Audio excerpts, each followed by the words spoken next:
vamos a compartir esta nueva serie los domingos, confiando en el Señor de ahora en adelante, y la serie se va a llamar Las señales de los tiempos y el fin. Amén. Una serie relacionada específicamente con todas las profecías bíblicas que nos hablan de los últimos tiempos, cosa que en muchos lugares se desconocen, pero que en nuestros tiempos es importante que la iglesia se prepare a través de la enseñanza de la palabra y que conozca por la palabra los tiempos que estamos viviendo. ¿Amén? Entonces, de ahora en adelante vamos a compartir esta serie los domingos. No sé cuánto nos va a tomar. Siempre que uno hace cuentas, el Señor le cambia las cosas. Vamos a dejar que el Señor nos guíe. Hay varios hermanos que estuvieron con nosotros los sábados. Yo sé que muchas cosas ya están claras, ya tenemos una buena base, y eso me da cierta libertad para hablar otras cosas. Los hermanos que no han podido estar, les recomiendo estudiar la serie que compartimos los sábados, que se llama Las profecías de Daniel, y también vimos varias de Apocalipsis para complementar el asunto. Entonces hoy comenzamos y vamos a hacer apenas una pequeña introducción. Amén. Entonces vamos a leer varias cosas. Vamos a leer primero que todo las palabras del Señor Jesucristo, que le dijo a las multitudes, pero también se lo habló a los fariseos, y de allí, de esas palabras, es que tomamos el título de nuestra serie. Entonces vamos a leer unas palabras que están ahí en Mateo capítulo 16. Que el Señor nos guíe y bendiga su palabra para que esta serie sea de provecho y nos prepare y nos haga conscientes de los tiempos que el Señor nos está permitiendo vivir. Mateo capítulo 16, versículo 1. Hoy apenas vamos a hacer la introducción. Del próximo domingo en adelante ya comenzamos en materia como tal. Esta serie es importante, preciosa, pero más que satisfacer la curiosidad, porque generalmente estos temas siempre le gustan a los hermanos. Que uno habla de Apocalipsis, de los últimos tiempos, de las profecías. A veces esos son temas que le gusta al hombre, pero realmente nuestro deseo es hacer sonar la trompeta para que muchos se preparen. Muchos se preparen ¿para qué? Para los tiempos, no que van a venir, sino que ya estamos viviendo.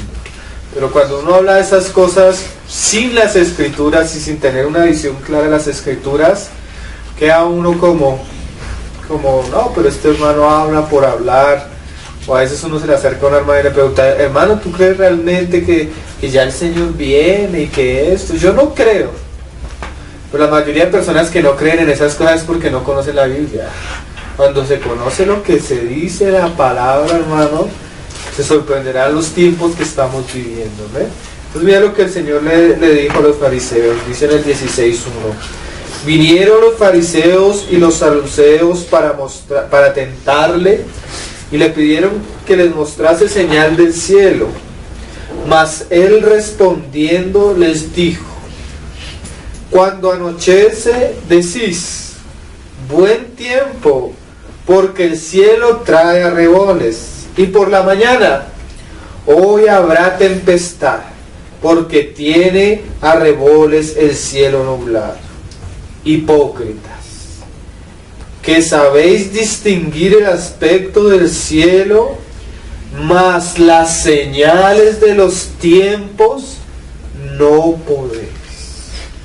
Miren las palabras que el Señor le decía a los judíos. Ustedes se dan cuenta de todos los, aún podemos identificar los fenómenos ambientales y reconocer cómo va a ser el clima y muchas cosas, pero este que era el pueblo escogido de Dios no conocía las señales de los tiempos en que ellos estaban viviendo. Tan fue así la ignorancia que había en el pueblo de Israel, que el mismo Mesías con días había determinado por la escritura Daniel cuál era la venida del Señor Jesucristo y qué día iba a entrar a Jerusalén, qué tiempos iba a entrar a Jerusalén, qué obras iba a hacer, qué iba a predicar, qué iba a acontecer cuando Él estuviera haciendo, cómo iba a morir, cómo iba a resucitar. Pero ellos no entendieron nada de eso. ¿Por qué? Porque habían hecho a un lado las Escrituras.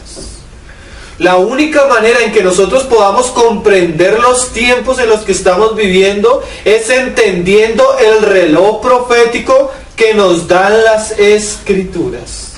Nosotros a veces estamos en la casa y el reloj de la sala se me daña, se le acaba la pila. Entonces uno no sabe si está temprano o está tarde para salir, uno no sabe si ya es hora o no es hora. ¿Cómo sé cuál es la hora en la que Dios ha determinado que nosotros vivamos? ¿Cómo sabemos cuándo el reloj está marcando? ¿O cuál es el reloj de Dios? El reloj de Dios son las profecías, hermano. Las profecías nos muestran en qué tiempos estamos viviendo. La tercera parte de la Biblia son profecías.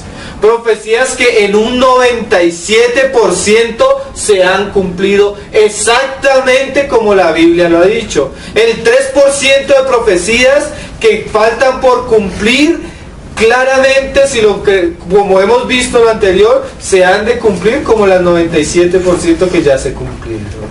La Biblia es el libro más precioso, más valioso y que no se compara con otro libro, porque la Biblia tiene la capacidad de anunciarnos el futuro y cumplirlo de una manera exacta. La Biblia es el libro dado por Dios y Dios es eterno. Dios mira los tiempos así, hermano. Para Dios no hay un futuro. Él es el alfa, el omega, el principio y el fin. Él ordena todas las cosas según su voluntad y las anuncia antes que hayan de ser. ¿Para qué? Para que los hombres vean y teman a Dios. Entonces, hermano, mire, el pueblo de Israel tenía la palabra, tenía el anuncio profético y no entendieron qué tiempos estaban viviendo. Muchos cristianos hoy en día andan comprando, asegurando su futuro en esta tierra, buscando cosas materiales, buscando edificar templos, buscando hacer del cristianismo algo totalmente antibíblico y no se han dado cuenta las cosas que han de venir para el pueblo de Dios. El hombre cristiano quiere edificar edificios y no sabe en manos de quién van a caer esos edificios. El hombre cristiano quiere tener cosas y riquezas y no sabe que viene la hora que aún lo que tiene le será quitado. Y aún todo lo que nosotros atesoramos y amamos en este mundo va a ser aquello que enlace nuestro corazón. Así como la mujer de Lot, que el Señor le dijo, sal de Sodoma y Gomorra. Pero ella amaba tanto a Sodoma y Gomorra que no pudo salir, sino que volteó a mirar atrás y quedó hecha ¿qué? Una estatua de sal. ¿Qué va a hacer del pueblo cristiano cuando se vengan las cosas que el mismo Señor anunció por su palabra? Y muchos dirán, Señor, pero ¿por qué no nos lo dijiste? Pero todo está aquí en la palabra. Hace poco unos hermanos leímos una visión de una hermana que el Señor se la dio acá en Bogotá, una hermana de una nominación. Y entre las muchas cosas que el Señor le mostró a la hermana de la nominación, y muchas cosas que hemos visto en otras partes, decía que cuando venga una persecución terrible, muchos cristianos se van a escandalizar. ¿Por qué se van a escandalizar? Porque en muchos lados no les enseñaron la palabra y en otros les enseñaron que no iban a pasar por ciertas circunstancias, que no iban a vivir ciertas cosas, o que no iba a pasar eso antes de la venida del Señor. Entonces es importante que nosotros entendamos los tiempos en los que vivimos. Amén. Había un pasaje en el Antiguo Testamento en el cual el Señor comienza a describir a unos hombres, ahí en Segunda de Crónicas. Mira que lo que el Señor describe a estos hombres ilustra bastante la carga que hay en nuestro corazón. Primera de Crónicas capítulo 12 versículo 32. Los hijos de Isaacar. Mira qué palabra usa el Señor para describir los hijos de Isaacar. 1:32. Aquellos que servían a David. Dice, de los hijos de Isaacar 200 principales, entendidos en los tiempos.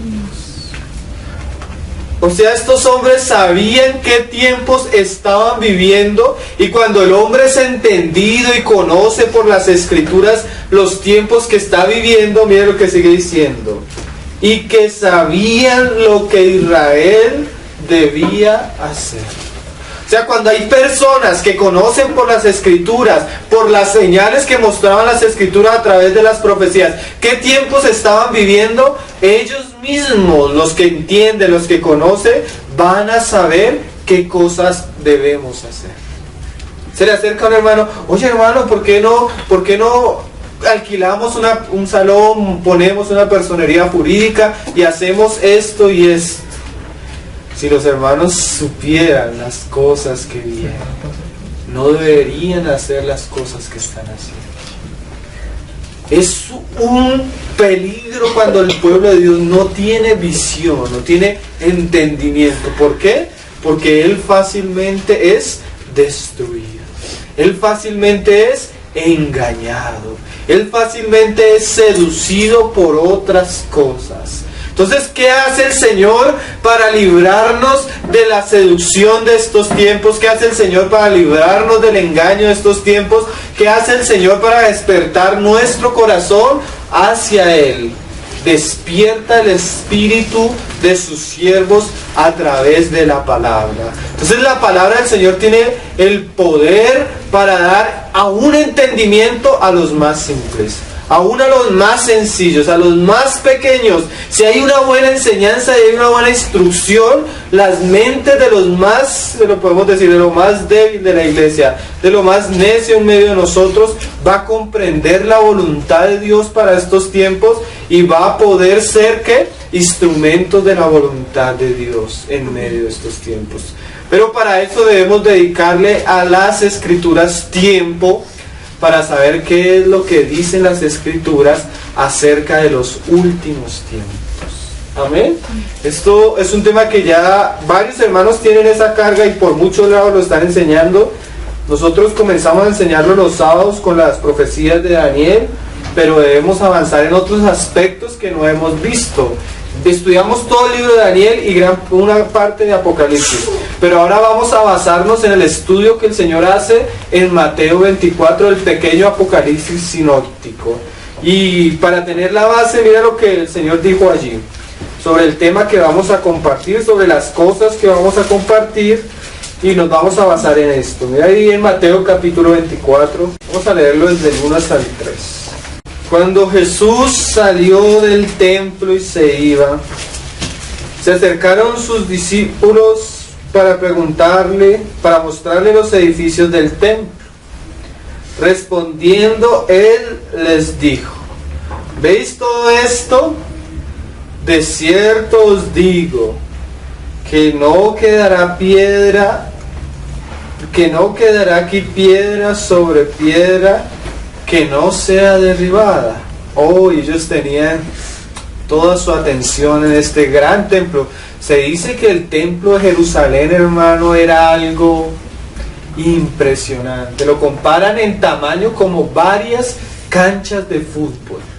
Ni siquiera una, varias. Eso, yo he visto maquetas que han hecho, eso es algo impresionante. Hace poco en Brasil, esta secta, la Oración Fuerte del Espíritu Santo, construyó un templo, una réplica idéntica en una ciudad en Brasil. Gastaron pero millones. Curiosamente, el Señor le dice a los discípulos: todo eso que ustedes ven va a ser, ¿qué?, derribado. Eso es palabra del Señor, pero eso era algo que Daniel también había anunciado. En la profecía de Daniel capítulo 9, Daniel dice que 70 semanas hay para que el Señor ponga fin al pecado y todo esto. 62 semanas hasta la venida del Mesías príncipe. Pero después vendría un príncipe que habría de destruir la ciudad y el santuario. O sea, el Señor no está diciendo algo fuera de las Escrituras. Eso era algo que Daniel había anunciado. ¿Por qué? Porque esa destrucción del segundo templo ponía fin al tiempo en el que el Mesías se habría de manifestar. Por eso nosotros estamos totalmente seguros que Jesús era el Cristo, porque el tiempo para que el Mesías se manifestara según las profecías de Daniel era antes de la destrucción del segundo templo. ¿Sí? Entonces lo que Jesús está haciendo es volver la mirada de sus discípulos a las profecías ¿de quién? De Daniel. Daniel anunciaba eso desde antes. ¿Por qué decimos esto? Porque cuando entremos a estudiar las señales de los tiempos, uno de los fundamentos sobre los cuales vamos a poner los pies son las profecías del antiguo pacto. ¿Amén? Especialmente el libro de Daniel, cosa que el Señor mismo más adelante nos dice. Pero vamos a leer ahora el versículo 3. Y estando él sentado en el monte de los olivos, los discípulos se le acercaron aparte diciendo. Mira que las palabras del Señor no cayeron en vano. A veces el Señor dice algo y uno como que queda, oiga, ¿qué habrá querido decir el Señor? ¿Qué habrá querido decir tal hermano con tal cosa que dijo? Mira que esa inquietud en el corazón de los discípulos abrió los cielos para que ellos escucharan de la boca del Señor cosas que ellos no se imaginaban, hermanos. Miren, uno de los más grandes problemas del pueblo cristiano es la falta de hambre en relación a la palabra. ¿Por qué el Señor no habla? Porque a muchos no les interesa. Hay cosas que a los cristianos no les interesa. Mi papá, cuando estuvimos compartiendo la serie de Daniel, iba un día en el carro escuchando una de las predicaciones y se le acercó uno de las personas que recogió en el carro y le dice: yo también soy cristiano. Papá le dijo: sí, qué bueno. Y él le dijo: ¿y qué está escuchando? Entonces papá le contó: no, es una serie que estamos viendo acerca de las profecías de los últimos tiempos, de Daniel y Apocalipsis. Y él le dijo: no, pero nosotros como cristianos nos debemos preocupar de la venida del Señor. Que el Señor se demore, más bien que nos bendiga, que nos prospere. Los cristianos ya no quieren saber de estas cosas, no les interesa. Pero miren, tú lees 1 y 2 Tesalonicenses, una iglesia que no llevaba ni meses, hermano. Pablo la fundó y por la persecución tuvo que salir rápido. ¿Y sabes qué? Esa es la iglesia que más le habla de la venida del Señor. Eran nuevos creyentes. ¿Por qué? Porque es que la esperanza del creyente nunca va a estar en esta tierra, hermanos. ¿Por qué? Si esperamos en si nuestra fe consiste en solo las cosas de acá y no hay resurrección y Cristo no vuelve, dice Pablo, somos los más dignos ¿de qué? De conmiseración. Imagínate Pablo todo lo que sufrió para que las cosas quedaran acá nomás en la tierra. ¿Sí?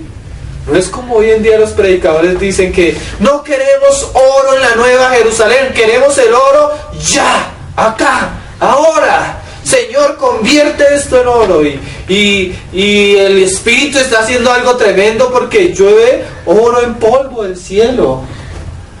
No, hermanos, eso no es... Eso no es lo que el Señor nos llamó a esperar y a buscar.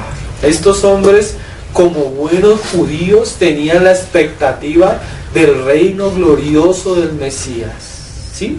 Que da fin a la era o al tiempo de los hombres como lo conocemos, que se ha de cumplir cuando Cristo regrese.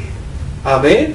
Y ellos hacen esta pregunta y me da curiosidad que es precioso que el Señor va a enseñarles. Esto no se lo enseñó a todas las personas, esto se lo enseñó a sus discípulos. En Discovery Channel, en History pueden hacer documentales del Apocalipsis, pueden hacer documentales de esto y esto, pero este libro está cerrado para el que no tiene el Espíritu. Pero el que tiene el Espíritu es que un libro abierto. Y el Señor va a comenzar, y siempre lo ha hecho, a comenzarnos a enseñar poco a poco, porque a veces hay cosas que no podemos sobrellevar. Pero en la medida que vamos caminando y siendo discipulados por el Señor, una de las características del discípulo es que el Señor cada vez le va abriendo la visión para que Él comprenda. Amén. Entonces mira, comienza el Señor y vienen los discípulos a preguntarle, diciendo, dinos. ¿Quién más puede responder estas preguntas, no? ¿Cuándo serán estas cosas? ¿Qué cosas? La destrucción del segundo templo, ¿cierto?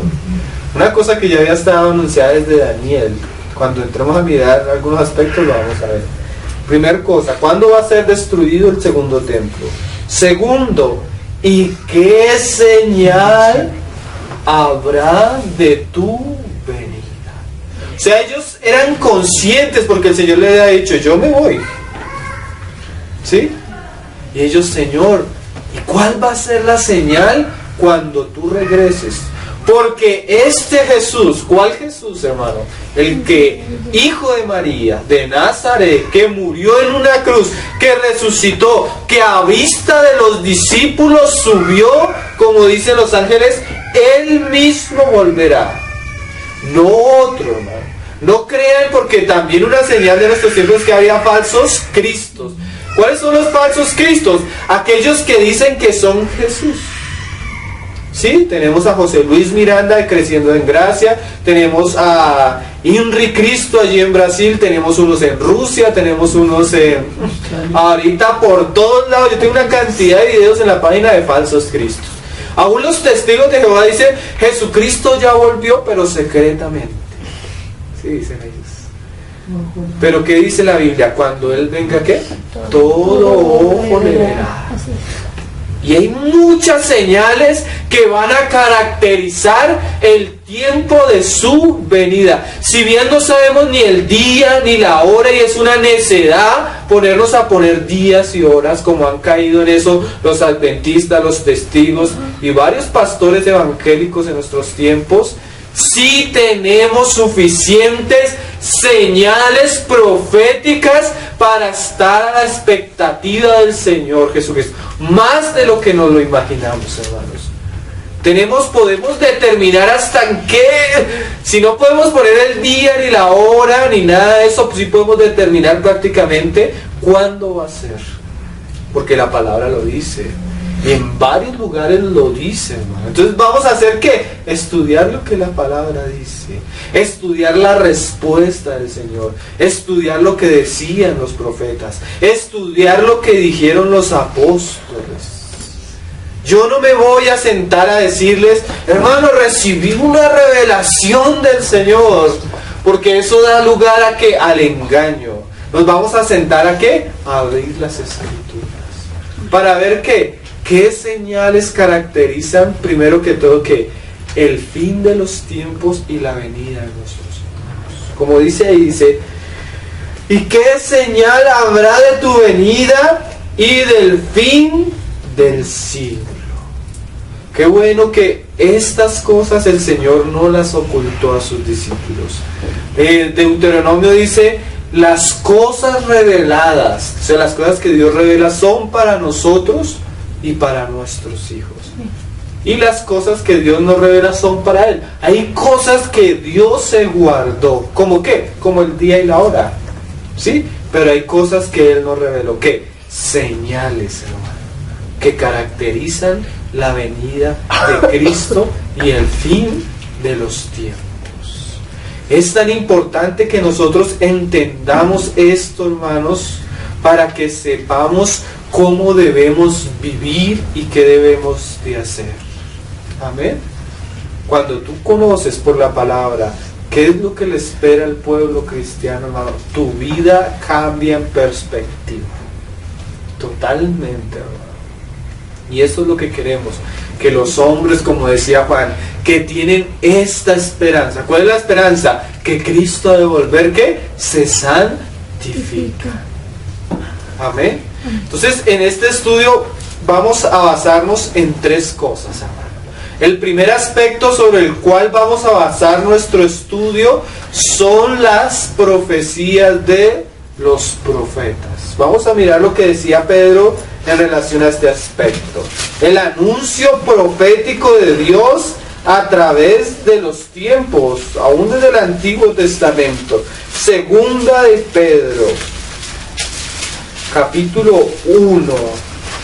Mira lo que Pedro hablaba de estas cosas. Hay hermanos que se le acercan y le dicen, no hermano, pero es que el Señor quiere que nosotros hablemos de Cristo.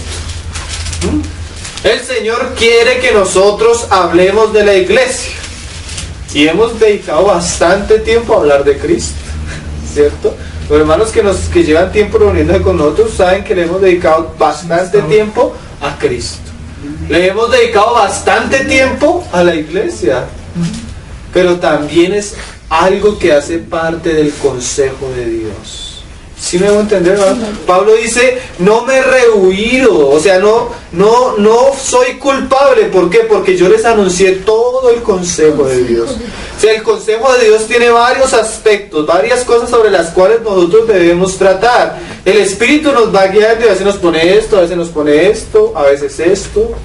Y ahora, confiando en el Señor y creemos que por una carga del Señor, nos toca tratar esto, que también es importante, que hace parte del consejo de Dios, que hace parte de la enseñanza del Señor Jesús, que hace parte de las cosas que los discípulos deben conocer. Amén. A veces uno va a ciertos lugares y que les hablen de Apocalipsis es como tan emocionante porque nunca lo han escuchado. ¿Sí?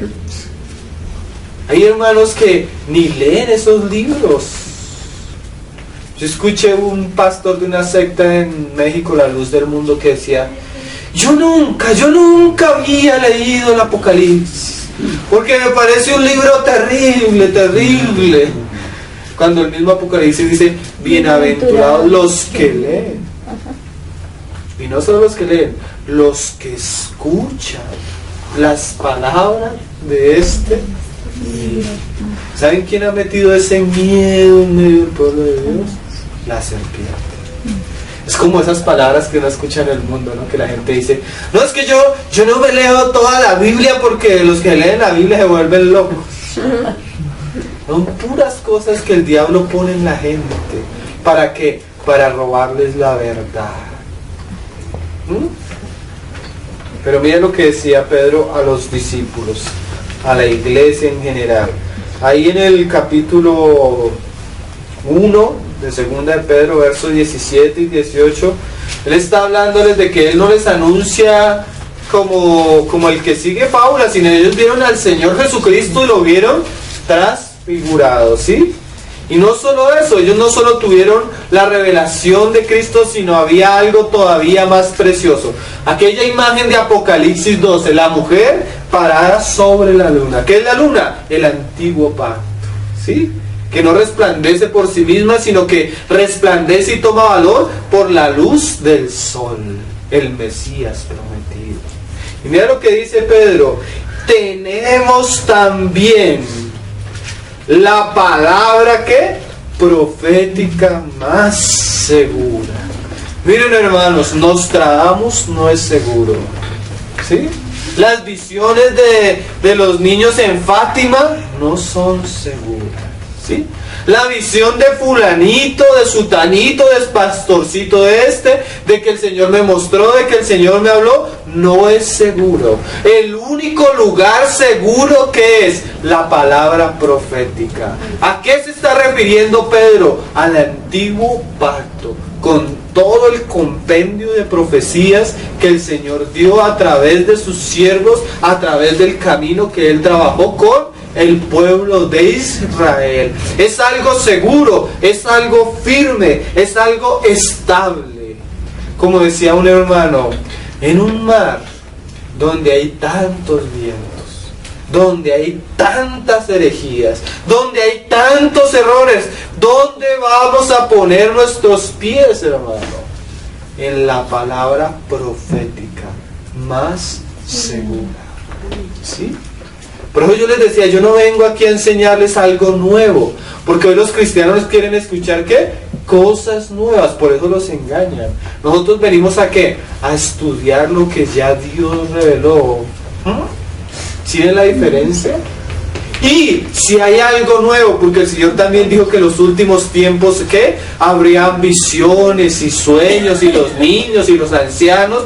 Todo lo que el Señor iba a hacer en los últimos tiempos debería ser, ¿qué? Conforme a las Escrituras. ¿Sí? Si un niño tiene un sueño, si un anciano tiene una visión, eso debe conformarse a las Escrituras. Porque eso ha dado lugar a cosas terribles, hermano. Tú lees la historia de los testigos de Jehová y esa secta se fundó, ¿por qué? Porque unos hombres tuvieron unas revelaciones que extrabíblicas y las pusieron por encima de las Escrituras.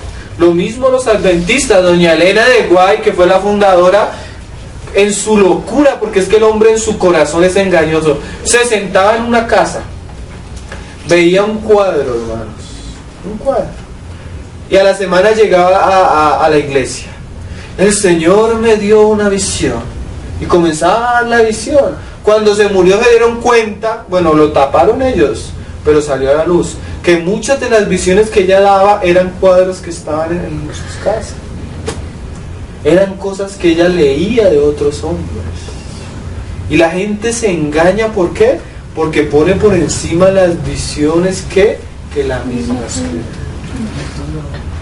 Si bien hay sueños, si bien hay visiones, todo debe ser, ¿qué? Examinado por las Escrituras y por la iglesia. Amén. Mira lo que sigue diciendo Pedro. A la cual hacéis bien en estar atentos, como una antorcha que alumbra el lugar oscuro. O sea, Pedro insta como algo bueno, como algo útil, como algo que el pueblo debe tener que asirse a la Escritura. Y específicamente Pedro, ¿a cuál está refiriéndose? A la palabra que profética. Miren, hermanos, uno va y habla en algún lugar. Hermanos, queremos tener un estudio de la palabra de esto, y a los hermanos casi no les interesa, pero vaya usted a esas denominaciones, que la actividad para esto, que la actividad para aquello, que una actividad, que un concierto, que esto, y todo el mundo se anima, ¿cierto? Y estamos viviendo en los tiempos que Pablo anunció. Los hombres tienen que comezón de oír palabra. Pero ese es el lugar más seguro para la iglesia. Dice, estar atentos como a una antorcha que alumbra en lugar oscuro. Miren, hermanos, nosotros vemos noticieros, leemos periódicos, vivimos en una sociedad que está viviendo tantas cosas, tenemos el engaño del mundo frente a nosotros, queriendo cautivar nuestro corazón. ¿A dónde vamos a acudir? Hay una antorcha que aún alumbra, y esa antorcha, hermano, es segura para el pueblo de Dios. ¿Cuál es esa antorcha? Las profecías. Las profecías. Tú pones el noticiero y te dicen en el noticiero, pasó esto y va a pasar esto, y todo el mundo comienza a angustiarse, y dice el Señor, no llaméis conspiración a lo que este pueblo llama conspiración. Tú, en vez de estar viendo noticias, deberías estar leyendo la palabra, porque muchas de las noticias que vemos son noticias que manipuladas para crear un concepto en nuestra manera de pensar y de vivir. Tú no sabes, muchas veces tú pones un periódico, pones un canal de televisión, y tú no sabes que los dueños que están por encima de los periodistas y todo esto son masones, luciferianos, satanistas, y que de alguna manera ellos quieren vender a través de los medios de comunicación, ¿qué? Un engaño para que las personas anden involucradas y pensando y deseando ciertas cosas que ellos mismos le han vendido. Y mientras la gallina mira hacia abajo y come maíz, porque la acostumbraron a comer maíz, no se da cuenta que alrededor están sucediendo una cantidad de señales que anuncian esto. Cristo viene pronto, Cristo viene pronto, Cristo viene pronto. Qué cosas, ¿no? Pero debemos darle gracias a Dios porque Él nos dejó la palabra, hermanos. Y allí en ella vamos a encontrar, a la luz de las Escrituras, como dice Hebreos, todas las cosas que descubiertas, porque no hay nada oculto delante de la palabra del Señor, que alumbra en lugar oscuro hasta, o sea, la palabra va a ser necesaria hasta que el día esclarezca y el lucero de la mañana salga en vuestros corazones. ¿Cuál es el lucero? El Mesías prometido. Hasta que Cristo vuelva, la palabra es el lugar seguro, la palabra profética. Entendiendo primero esto, que ninguna profecía de la Escritura es de interpretación privada. ¿Qué es eso? Si tú vas a coger una profecía, entonces dice Apocalipsis 12 o Apocalipsis 3 o Apocalipsis 17, la mujer y la bestia.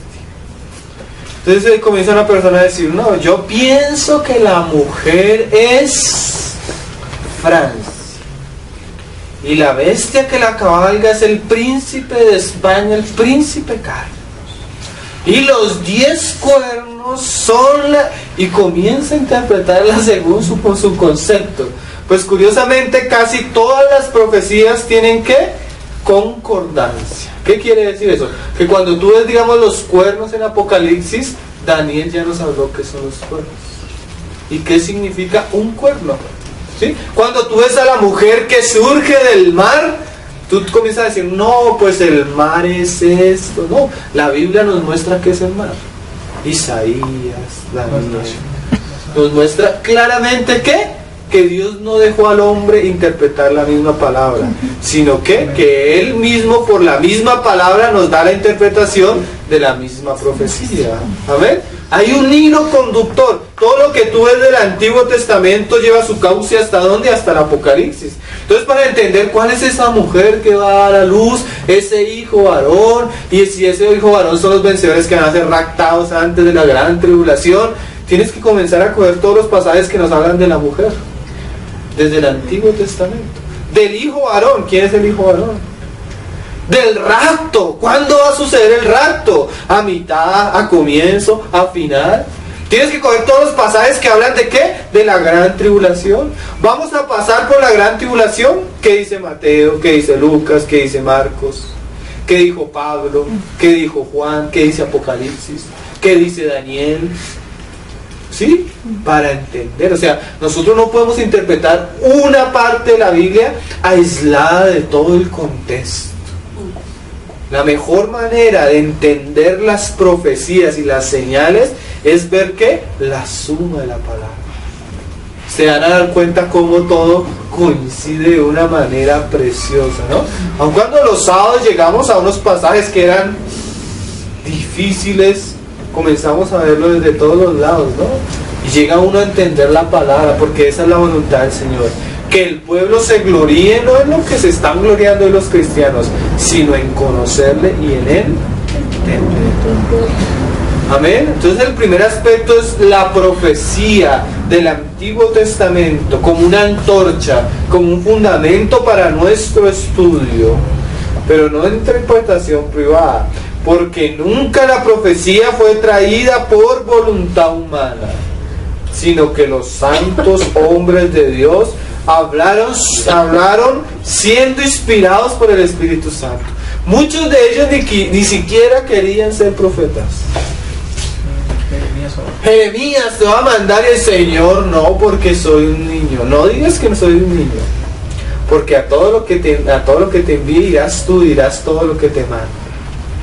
O sea, a veces ni siquiera los profetas querían. O sea, muchos profetas trajeron la profecía, hermano, y ni siquiera ellos entendían. Daniel, cierra las palabras de este libro porque no es para ti, es para los que han alcanzado los últimos tiempos. ¿No entendió? El Señor le mandó un ángel y otro ángel y medio le explicaron y no entendió.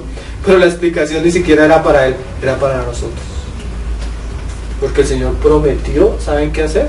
Abrir el libro de Daniel en estos últimos tiempos. Qué cosa maravillosa, ¿no? Entonces le damos gracias al Señor por su palabra. Entonces, uno de los fundamentos sobre los cuales ponemos nuestros pies para estudiar las señales de los tiempos es que la palabra profética más segura. El segundo, que debería ser la columna de todo, porque los profetas que profetizaron de la gracia anunciaron a nosotros que ¿quién los estaba dirigiendo? El Espíritu de Cristo. Pero ahora que Dios ha hablado muchas veces por los profetas, pero en este tiempo nos ha hablado por su Hijo. Entonces el segundo fundamento sobre el cual vamos a estudiar nuestra serie es las palabras del Señor Jesús. Amén. No las palabras de Elena de White, no las palabras de José Smith, ni de Carlos Russell, sino las palabras del Señor Jesús. Amén. Ni siquiera las palabras de Gino, ni de Armando Alducí, sino ¿quién? Las palabras de Jesús mismo. Mira cómo lo dijo ahí en el capítulo 24 de Mateo. ¿Quién se puede atrever a decir estas palabras como el Señor las dijo? Mira cómo lo dijo en el capítulo 24, versículo 35, después de haber dado su discurso apocalíptico, que nos mostraba que las señales que iban a acontecer antes de su venida y del fin de los tiempos. Miren las palabras que el Señor dice, poniéndole un sello a todo lo que Él acaba de hablar. Amén. Porque a veces leemos la palabra como si fuera algo, no, hermano, es la palabra del mismo Señor. Todos nosotros pasaremos, pero las palabras del Señor no pasarán. Mira lo que Él dijo, el cielo y la tierra pasarán, pero mis palabras no pasarán. Entonces el segundo fundamento sobre el cual vamos a basar nuestro estudio es las mismas palabras del Señor Jesús. ¿Qué enseñó Jesús? Si Jesús es el gran maestro, el gran Señor, debemos estar atentos a lo que Él dijo. No menospreciarlo, guardarlo. Y es más, el Señor dijo un día, las personas que son sensatas son las que van a edificar su casa sobre mis palabras. ¿Por qué me dices Señor, Señor, y no hacéis mi voluntad? ¿Sí me hago entender? Si tú realmente quieres construir una vida cristiana, firme, debes tener en cuenta lo que Jesús dijo. Si no eres, ¿qué? Un insensato. Amén. Entonces, nuestro segundo fundamento es las palabras del Señor Jesús.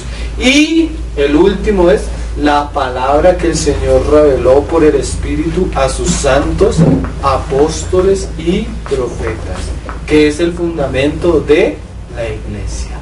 ¿Qué dijo Pedro? ¿Qué dijo Juan? ¿Qué dijo Lucas? ¿Qué dijo? Bueno, Lucas no fue de los 12, pero más adelante, por las evidencias, la iglesia consideró que el testimonio de Lucas era suficientemente ¿qué? Seguro. Lucas, el Evangelio, Hechos de los Apóstoles y posiblemente la Epístola a los Hebreos. Y que dijo aquel apóstol que fue como el abortivo, Pablo, acerca de qué? De las señales de los tiempos. Mira lo que dice las Escrituras, mira lo que decía Pablo ahí en Efesios. Hoy los veo como dormidos, hermano, y es de día. No estamos, no estamos de noche. Despierta tú que duermes. Efesios capítulo 2, versículo 20. Efesios capítulo 2, versículo 20. Ese pasaje que leímos en la cena, que leyó Diana en la cena. Todos ahora en Cristo, ya no hay que, ni ciudadanos, no somos extranjeros ni advenedizos, ahora somos uno en Cristo. Pero esos que son uno en Cristo, que han sido salvos por la fe, ¿en qué deben ocuparse? Dice, edificados, o sea que hay que trabajar para que se construya ¿qué? El edificio que es la casa del Señor. Sobre el fundamento. ¿Cuál es el fundamento de la iglesia? Claro que es Cristo.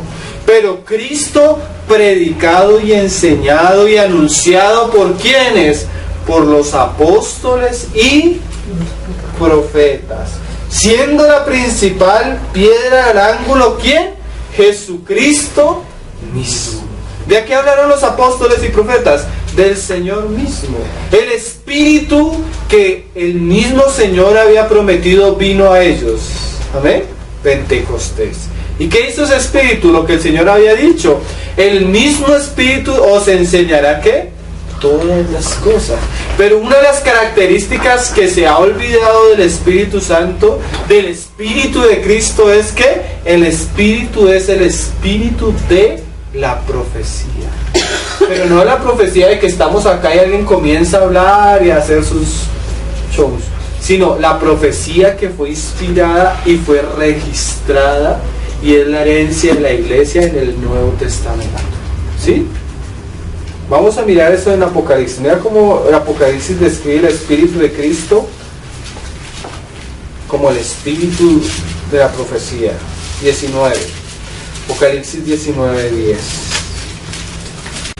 Dice: y me postré a sus pies para adorarle. Y él me dijo: mira, no lo hagas. Yo soy consiervo tuyo y de tus hermanos.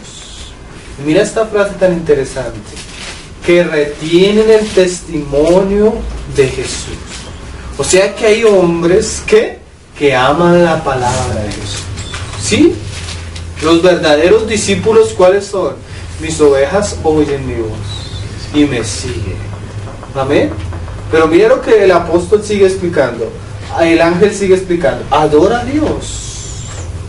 Porque el testimonio de Jesús, que es el que nosotros debemos retener si somos discípulos de Jesús, ¿cuál es? Es el espíritu de la profecía. ¿Qué cosas, hermanos? O sea que el Señor nos llama a retener ¿qué? Lo que el Espíritu habló proféticamente. ¿Sí? Porque el Espíritu, y una de las cosas que Cristo dijo cuando iba a hablar iba a venir el Espíritu, era que Él os enseñará todas las cosas, ¿sí? Y os mostrará las cosas que han de venir. ¿Qué es eso? Profecía, hermanos. Dice Juan: estaba yo en la isla de Pasmos en el Espíritu. ¿Sí? ¿Sí han leído Apocalipsis 1? Y dice que en un momento él volteó a mirar y se le abrieron los cielos. Y comienza a ver una cantidad de visiones que él ni idea. ¿Qué era eso? Lo que el Señor había prometido. Que él iba a enseñarles ¿qué? Muchas cosas. Cuando el Señor estaba con sus discípulos, le dijo: hay cosas que yo les diría a ustedes, pero no las pueden sobrellevar. Imagínense, ni siquiera habían recibido el Espíritu Santo, ni siquiera habían nacido de nuevo, ni siquiera habían sido limpios sus pecados, ni siquiera entendían que el Mesías iba a ir a una cruz. ¿Cómo iban a entender los caballos de Apocalipsis? ¿Cómo iban a entender las trompetas, los sellos, las tazas, la bestia, la mujer embarazada, el dragón? ¿Cómo iban a entender todas esas cosas? El Señor tuvo que trabajar casi 70 años con Juan después de haber resucitado para prepararlo para recibir ¿qué? La revelación de Apocalipsis. ¿Sí? Es más, cuando tú miras la historia de la iglesia, los primeros siglos, lo único que se enfatizó y se llegó a entender claramente era que Dios era un Dios trino, la Trinidad. Después se entendió la divinidad del Señor Jesús. Pasaron siglos, hasta el siglo XV-XVI, que la iglesia comenzó a entender la salvación por la fe. Y los que entendieron eso salieron del catolicismo romano, pero de alguna manera trajeron todo ese bagaje católico y fundaron iglesias nacionales, como la iglesia luterana, la iglesia anglicana en Inglaterra, pero traían muchas cosas, pero ya veían la salvación. Eso es algo. Después otros vieron que comenzaron a ver que el cristiano no solo era salvo, sino que debía andar de una manera, los puritanos. Después comenzaron a entender que no, que el bautismo no era por aspersión, sino que los hombres que realmente a una edad madura creían en el Señor deberían que bautizarse por inmersión, los bautistas. Después otros comenzaron a darse cuenta que el Espíritu Santo venía y producía ciertas manifestaciones en los creyentes. De ahí surgieron los pentecostales. Y como que eso comenzó a avanzar y avanzar, pero muchos teólogos dijeron el siglo XXI es el siglo de la escatología. Es el siglo donde el Señor le va a mostrar a la iglesia las cosas que han de suceder. ¿Por qué? Porque antes la iglesia ni siquiera sabía que era iglesia. Pero el Señor comenzó a hablar. Y en estos últimos tiempos vemos cómo el Señor está enfatizando, hermano, en que la iglesia conozca esto. ¿Para qué? Para que se prepare, porque los tiempos están cerca. Y había muchas cosas que no podríamos sobrellevar, pero que el Señor está comenzando por su Espíritu a darnos claridad de lo que Él ya había anunciado. Y mira, amén. Juan capítulo 16. El Espíritu tiene muchas funciones. Cuando una persona cree, el Espíritu viene y trae vida eterna. Pasa de muerte a vida, se hace uno con nuestro espíritu, comienza a mostrarnos la voluntad y los mandamientos de Dios, comienza a acercarnos a Dios, nos redarguye de pecado, nos enseña a adorar, a orar, a servir, ¿sí? Hay ciertas manifestaciones del Espíritu, bueno, son muchas cosas, pero entre las muchas cosas que el Señor anunció de la obra del Espíritu Santo, es lo que dice en el versículo 13, 16-13. En el 12 dice, aún tengo muchas cosas que deciros, pero ahora no las podéis sobrellevar. Imagínense el Señor diciéndole a ellos, no, imagínense, yo me voy a sentar en la gloria y se me va a traer un libro. Y dices, ¿cuál gloria? Y voy a abrir el libro y ahí van a salir los sellos. Y el primer sello es esto. Y va a salir el caballo blanco, después el caballo amarillo, después el caballo... ¿Qué está hablando? Sí, hay cosas que las personas no entienden. Pero cuando venga el Espíritu, el Espíritu iba a hacer eso en la iglesia. Amén. Mira lo que dice. De verdad, Él os guiará a toda la verdad. Porque no hablará por su propia cuenta, sino que hablará todo lo que oyeres. Y, mira esta frase, os hará saber las cosas. ¿Cuáles cosas? Que habrán de venir. O sea que había muchas cosas que habrían de venir, que iban a ser señales para la iglesia. ¿Sí? Y el Espíritu tenía la función de ¿qué? De hacerlas conocer. Y hay una cosa, hermano, el Espíritu ya reveló todas las cosas en las Escrituras por los apóstoles y profetas. Y ese es nuestro fundamento. Pero hay una obra, hermanos. Dice la palabra, la exposición de la palabra, ¿qué? Alumbra. O sea, la palabra ya está registrada. Pero cuando se expone la palabra, ¿qué? Hay ¿qué? Una luz de parte de Dios para que el hombre, ¿qué? Comience a entender. ¿Entender qué? Lo mismo que entendieron los apóstoles. Lo mismo que se les fue revelado ¿a quién? A los apóstoles. Amén. Entonces, confiando en el Señor, de este domingo en adelante comenzamos con nuestra serie, las señales de los tiempos. ¿Basándonos en qué? En la palabra profética, en el testimonio de Jesús y en el fundamento de los apóstoles y profetas del nuevo pacto que fueron guiados y inspirados por el Espíritu para anunciarnos todas las cosas que han de venir, que ya muchas ya pasaron. Cuando entremos a mirar vamos a ver es poco de historia. Cuando estudiamos Daniel, eso me tocó traer el computador y traer un poco de datos históricos de cosas que ya que se han cumplido. Amén. Entonces el Señor nos ayude, disponga nuestro corazón, el tiempo, y nos haga como esos discípulos que realmente les interesaba saber cuándo Cristo iba a volver. Aquellos que cuando vean todas estas cosas sucediendo van a erguir sus ojos a los cielos y van a saber que el día de su redención está cerca. Amén. Porque nuestra esperanza está en los cielos, como nuestra ciudadanía. Nosotros no somos llamados hacer riquezas y tesoros en esta tierra, amén, porque sabemos que esta tierra y estos cielos pasarán, pero esperamos de los cielos la venida de nuestro Señor Jesucristo, amén, que volverá en las nubes. El Señor nos prepare para ese día. Señor, te damos gracias, queremos encomendar desde ahora, Señor, este tiempo que vamos a pasar juntos.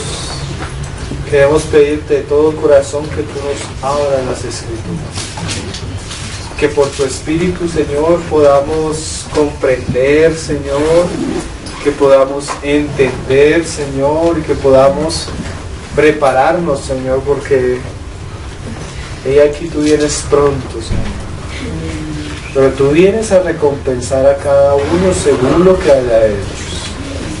Ayúdanos a prepararnos para tu venida.